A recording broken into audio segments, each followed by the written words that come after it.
Je m'en vais à la suite de Madame la Directrice Générale de la Santé partager avec vous les nouvelles orientations par rapport à la prise en charge des personnes contacts et des voyageurs entrants. Comme vous le savez, aujourd'hui, le nombre de cas augmente et la capacité de prise en charge de nos structures de santé sont en train d'atteindre leur degré de saturation.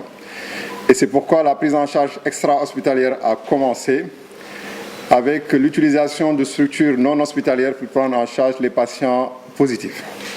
Et aujourd'hui, cette prise en charge extra-hospitalière va aussi s'étendre à des réceptifs hôteliers. Et donc aujourd'hui, on a vu que par rapport à la capacité de nos réceptifs hôteliers, qui sont aujourd'hui occupés par la plupart des contacts, il est difficile de prendre en charge certains patients positifs qui sont actuellement à domicile et que nous sommes en train de manager. Donc c'est pourquoi, par rapport déjà aux voyageurs entrants, la décision qui a été prise, c'est de revenir à notre stratégie initiale, qui était de faire un screening de tous les voyageurs à l'entrée. Toute personne suspecte sera isolée, prélevée en attente de son résultat, et si cette personne elle est positive, elle va être transférée dans nos centres de traitement.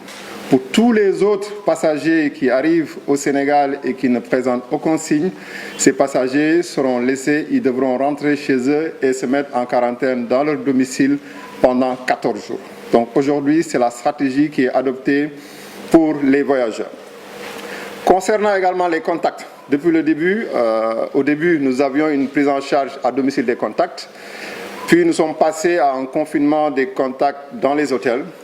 Donc aujourd'hui également, pour les contacts, la prise en charge va se faire à domicile. Donc les contacts vont être confinés à domicile et les réceptifs hôteliers vont être dédiés aux personnes positives.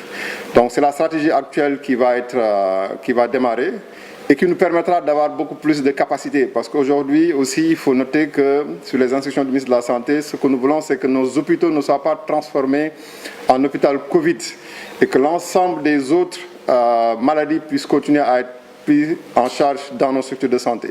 Et donc, il est important aujourd'hui de pouvoir avoir d'autres lits, et ces lits, nous les trouvons aujourd'hui dans ces réceptifs hôteliers qui aujourd'hui vont être pour nous prioritaires pour les patients positifs.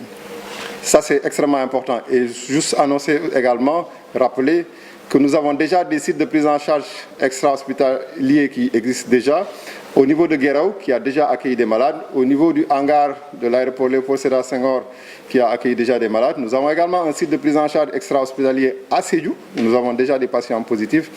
Et nous avons également un site de prise en charge extra-hospitalier à Bambey, où nous avons également des patients qui y sont. Donc ces sites vont être également développés dans toutes les régions pour nous permettre de ne pas mettre en saturation nos structures de santé.